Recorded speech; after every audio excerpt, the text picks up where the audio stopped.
Hello, मैं हूँ Chetna from Truth Behind the Peace. स्वागत है आज के सेशन में आपका। आज का मेरा टॉपिक है कि नेगेटिव लोगों के साथ कैसे डील करें।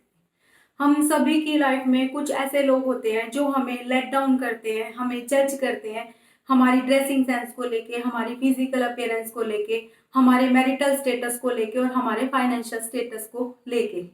तो हमें इन लोगों के साथ कैसे डील करना चाहिए, यही सब हम आज जानने की कोशिश करेंगे। Do not take it personally. हमें इसे पर्सनली नहीं लेना चाहिए। इनकी बातों को पर्सनली क्यों नहीं लेना चाहिए, एक एग्जाम्पल के थ्रू समझाने की कोशिश करूंगी। एक मंदिर है, उसमें एक पुजारी रहता है और मंदिर के सामने एक छोटे से घर में महिला रहती है अकेली। तो उस पुजारी का ध्यान पूरा दिन उस महिला के घर पर लगा रहता है कि वो महिला क्या कर रही है और कौन उसके घर में आ रहा है, कौन जा रहा है।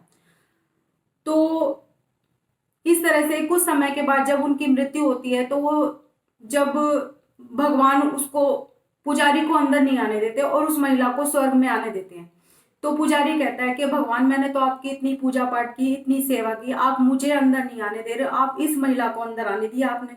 तो भगवान कहते हैं कि तेरी सोच इस महिला के लिए बहुत गलत थी, और जबकि ये महिला तेरे लिए बहुत अच्छी सोच रखती थी। ये हमेशा ये सोचती थी कि पुजारी कितना सौभाग्यशाली है, इसे हमेशा भगवान की सेवा करने का मौका मिला है। क्योंकि तू गलत सोच रखता था इस महिला के लिए, इसलिए तुझे अंदर नहीं आने दिया जाएगा। तो ऐसा ही होता है, क्योंकि इन लोगों की खुद की मेंटलिटी, खुद की सोच ऐसी होती है, तभी ये दूसरों को भी वैसा ही जज करते हैं। खुद की ही इनकी रिफ्लेक्शन होती है, तो इसलिए इनकी बातों को पर्सनली नहीं लेना चाहिए। Do not believe them. हमें इनकी बातों पर बिलीव नहीं करना चाहिए। बिलीव इसलिए नहीं करना चाहिए क्योंकि वो ऐसा इसलिए करते हैं ताकि इनको प्राइड फील हो। इन्हें लगता है ये गॉड गिफ्टेड है, पर वैसा फील नहीं करते ये। अब जब ये किसी ऐसे व्यक्ति को लेट डाउन करते हैं जो जिसे ये खुद से बेटर समझते हैं, तो इन्हें खुद में अच्छा फील होता है। तो ये खुद अच्छा फील कर सके, इसलिए ये दूसरे को लेट डाउन करते हैं। Take it like a life lesson. हमें इसे एक लाइफ लेसन की तरह लेना चाहिए। आपके पास हमेशा दो चॉइस होती है, या तो आप फाइट बैक करें या फिर आप अपने आप को बेटर बनाने में लग जाए।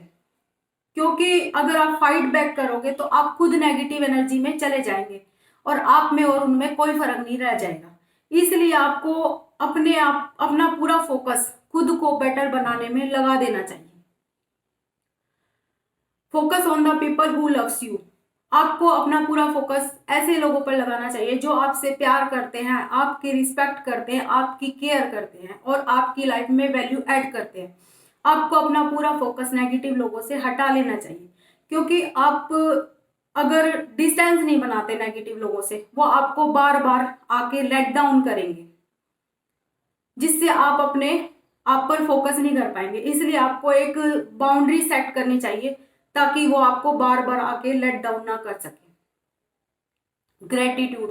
आपको हमेशा ग्रेटिट्यूड शो करना चाहिए भगवान को कि कम से कम आप इन लोगों की तरह तो नहीं है जो आप दूसरों को लेट डाउन करते हो और दूसरों को हर्ट करते हो। क्योंकि इन लोगों के साथ बचपन में कुछ ऐसा हुआ होता है जिसकी वजह से ये ऐसे बन जाते हैं। तो आपका बचपन अच्छा रहा, आपको थैंकफुल रहना चाहिए इस बात के लिए। Let it go. आपको उनकी बातों को दिल से लगा के नहीं रखना चाहिए, आपको उसे छोड़ देना चाहिए। क्योंकि अगर आप उनकी बातों को पकड़ के बैठे रहेंगे तो वो आपको उनकी नेगेटिव बातें बार बार आपको हर्ट करेंगी। आप एक पीसफुल लाइफ नहीं जी पाएंगे। आप पीसफुल लाइफ जी सके, इसके लिए आपको लेट इट गो करना आना चाहिए। आपको उन लोगों को माफ कर देना चाहिए, क्योंकि आपको समझना चाहिए कि वो ऐसा किस लिए कर रहे हैं। जब आपको ये बात समझ आ जाती है कि वो किसी खास कारण की वजह से दूसरों को गिराने की कोशिश करते हैं, तो आप इजीली उन्हें माफ कर सकते हो। तो आपको समझ आ ही गया होगा कि किस तरह से नेगेटिव लोगों के साथ हमें ट्रीट करना चाहिए और अपनी लाइफ में हमेशा आगे बढ़ते रहना चाहिए, कुछ ना कुछ नया सीखते रहना चाहिए। तो आज के वीडियो में इतना ही। मिलते हैं नेक्स्ट वीडियो में। Thank you very much. Please like, share and subscribe my channel.